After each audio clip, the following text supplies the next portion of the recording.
aclarar primero de que no pertenezco a alguna organización político-partidista para que no se entienda que mis opiniones puedan tener un sesgo desde ese lado, en favor o en contra de algún personaje o gobierno.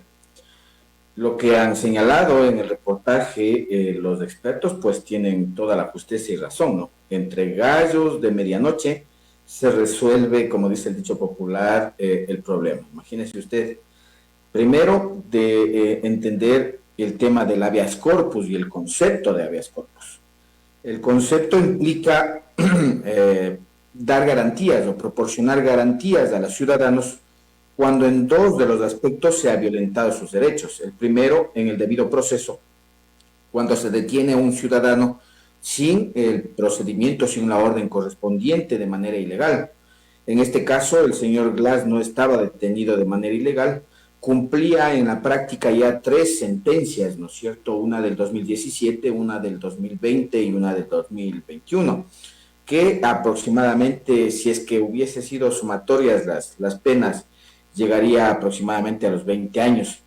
Pero obviamente con el tema de el Código Integral Penal debía cumplir apenas 8 años y por su buen comportamiento algo del 60%, que según los análisis dicen que en julio de este año se habría cumplido el 60% de su pena dentro de la privación de libertad para adoptarse medidas alternativas en relación al régimen carcelario. Pero bueno, como digo, aquí no se trataba de una detención ilegal, sino de una sentencia en firme.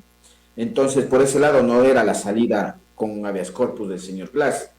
La segunda es pues que su integridad física o psicológica corra peligro dentro del centro de detención. En este caso se argumentó de que el señor Glass tiene problemas, me parece, psiquiátricos, ¿no? Ya esquizofrénicos, incluso intentos de suicidio. Y el origen o la causa de esos problemas psicológicos sería de las crisis internas que existen en los centros de detención o privados de la libertad, en donde hay matanzas, hay criminalidad, etcétera, etcétera. Es decir, yo creo que el señor Glass no es el único que tiene esos problemas de entonces, sino el 100% de las personas privadas de libertad. Eso por un lado. Por otro lado, es obvio que hay una sospecha y dudosa decisión del juez que asumió la causa. Primero, porque es real, ¿no es cierto? La ley determina de que la presentación del habeas corpus debe ser en las ciudades donde se encuentra recluido el individuo.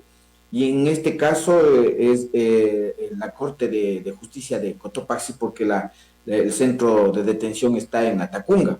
Y también si es que no se conoce el lugar de ubicación del detenido, pues se declara el domicilio, que en este caso es Guayaquil, Guayas. Pero se va a presentar en una parroquia rural, ¿no es cierto?, de la provincia de Santa Elena, a más de 450 kilómetros de distancia. Entonces eso genera dudas. ¿Y dudas por qué? Porque habría que conocer y ver los antecedentes del juez, ¿sí?, que acogió y asumió y dictó el fallo. Se conoce que este juez fue asesor de una asambleísta de Alianza País en los tiempos mozos de la Revolución Ciudadana. Se conoce que este juez, a principios de la administración de Lenín Moreno, cuando todavía era vicepresidente, el señor Glass, fue designado como subsecretario de centros carcelarios o de rehabilitación social. Se conoce incluso que este señor, que hoy es juez, cuando se le juzgaba en el 2017 al señor Glass y que se presentó con terno, fue el único que defendió el derecho a usar terno del señor Glass. Es decir, hasta en esos elementos o aspectos tan básicos se logra identificar pues que una persona tiene algún vínculo o alguna relación. Y como se ha dicho, dentro del proceso, si es que se argumentaba que tiene problemas esquizofrénicos, que tiene problemas psicológicos, se entendería de que debe existir primero la presentación de todo un proceso de estudios y análisis, pero esos validados por un perito para establecer si es que es real o no es real, porque usted sabe que o el dinero o el interés mueven pues a algunos profesionales corruptos, que venden su criterio profesional, siendo falso, ponen que es verdad, con la finalidad de favorecer a cualquier individuo. Entonces, llama la atención, preocupa todo este hecho y obviamente la ciudadanía y más aún las autoridades deberían poner atención, porque lo que ha dicho el señor García, abogado, tiene toda la razón. Usted sabe que un principio del derecho es que cuando se resuelve una causa, esa causa resuelta se convierte en jurisprudencia en cualquier parte del país, lo que conocen los abogados como sentarse jurisprudencia. Eso implica de que cualquier delincuente, cualquier criminal, cualquier asesino, cualquier corrupto en el país, hoy puede presentar en cualquier parte del país una solicitud de habeas corpus porque está sentado jurisprudencia y debería otorgársela porque definitivamente no se puede, como se ha dicho, tener aquí sentenciados de primera, sentenciados de segunda y sentenciados de tercera. Yo creo que ese es un problema bastante grave que le ha dejado como secuela al país esta decisión. Obviamente deja un grave precedente porque ni siquiera busquemos el radio de todo el país, busquemos en Latacunga mismo.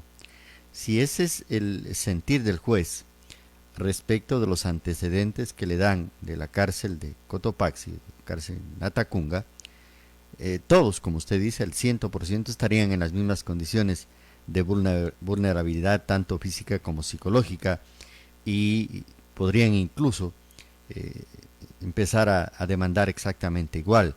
Pero claro, lo que decía la nota periodística depende precisamente del nivel de poder, tanto económico como político, que pueda tener como para obtener este tipo de sentencias de habeas corpus. Digo, deja un precedente, no sé, a alguien se le puede ocurrir, o algún reo en Latacunga, llamar a su abogado y decir, planteemos exactamente igual, para ver cómo nos va, e incluso para ver cuál es el pronunciamiento de otro juez, o si lo toma, como usted lo dice, como un acto jurisprudencial, lo sucedido con Jorge Glass, y a ver cómo resuelve. Sería muy interesante ver exactamente qué pasa alrededor de este tema. Pero lo que usted refiere deja un mal precedente y un sabor gran amargo para la justicia ecuatoriana, doctor. Mire, es que también hay otro problema, ¿no es cierto? Si es que algún detenido de de estas personas que lideran las mafias o las bandas de narcotraficantes hace el mismo procedimiento y un juez se niega a aplicar con los mismos argumentos, con las mismas justificaciones, con el mismo informe psicológico, etcétera, y se niega, se va a generar un proceso violento al interior de las cárceles. Va a generar entonces o va a profundizar aún más la violencia y la matanza al interior de las cárceles. Porque todos los presos desde adentro van a exigir su libertad en función del habeas corpus, tal cual como se le otorgó a este ciudadano de cuna de oro, pues. Es que ese es otro fenómeno y la implicación, como yo algún día he señalado, no es solamente al interior de las cárceles, porque afuera de las cárceles, todos los familiares y todos los allegados a los políticos corruptos que estén presos, que son muy pocos lamentablemente, a todos estos delincuentes, ¿no es cierto?, a los estafadores, etcétera, es decir, a los asesinos y criminales, todos ellos se van a unir en las calles para decir a ver cómo es la cosa, que a unos sí, a otros no. ¿Sí? O sea, ese tipo de secuelas son las que hay que analizar. Por eso digo yo, el juez que asumió la causa, ¿no? Debe ser investigado, debe ser investigado. Debe observarse si es que el proceso, lamentablemente a veces el proceso, el procedimiento es correcto, pero detrás, debajo de las intenciones es el problema. Yo decía, bueno, si es que este señor recibió o no recibió dinero, qué recibió, cuáles son los beneficios o cuáles son los compromisos.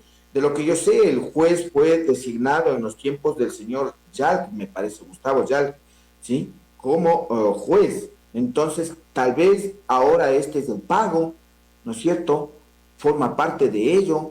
Algunos hablan o mencionan de que hay un acuerdo entre el gobierno y la bancada de UNES con la finalidad de ir dejando, desvirtuando el tema de la detención o prisión de sus simpatizantes y militantes. Pero hay un hecho claro, importante, que también se está regando aquí, y ojo, cuidado.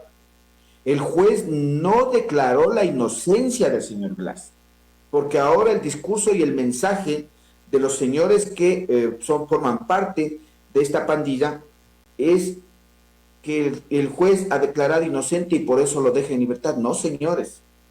A mi modo de ver, el señor lo que hizo fue una figura o una artimaña jurídica para poder establecer la posibilidad de salir.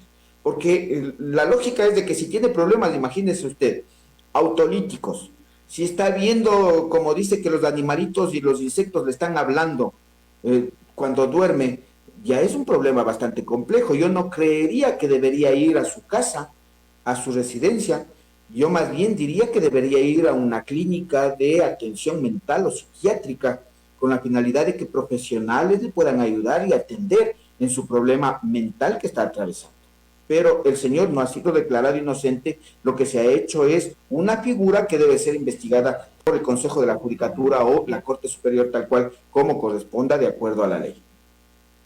Y para corroborar su acerto, lo que ha dictado el juez es la prohibición de salida del país, el uso del grillete electrónico y ojo aquí, la presentación en la judicatura en el Guayas el primer día de cada mes, es decir, de aquí tiene hasta el 1 de mayo para presentarse todo este tiempo, no es todos los días lunes, como alguna vez alguien lo decía, no, no es todos los días, el primer día de cada mes de presentarse para decir sí, aquí estoy, no he fugado. Esas son las medidas alternativas que le ha dictado para que se pueda curar de sus problemas mentales. Es lamentable. Doctor, estaremos pendientes de lo que suceda con la apelación. Vamos a ver cómo resuelve la Corte de Cotopaxi. Gracias, le dejo para su mensaje final. Sí, finalmente decirles que hay todavía tela que cortar. El señor Glass me parece que tiene una decena más de acusaciones y procesos que tienen que ser resueltos por los jueces. Y adicionalmente a ello, el tema de la reposición o reparación que deba ejercer al Estado por ya las sentencias en firme que existen en contra de él y que en este caso es la devolución de los dineros mal habidos. Yo creo que es importante reflexionar sobre estos hechos para que más adelante cualquier ciudadano que sea afectado por un juez que no sabe aplicar la justicia, pues nosotros podamos denunciarlos y demandarlos, incluso cuando se violenten nuestros derechos generales o derechos humanos como tal, como garantiza la Constitución. Un saludo, muchas gracias.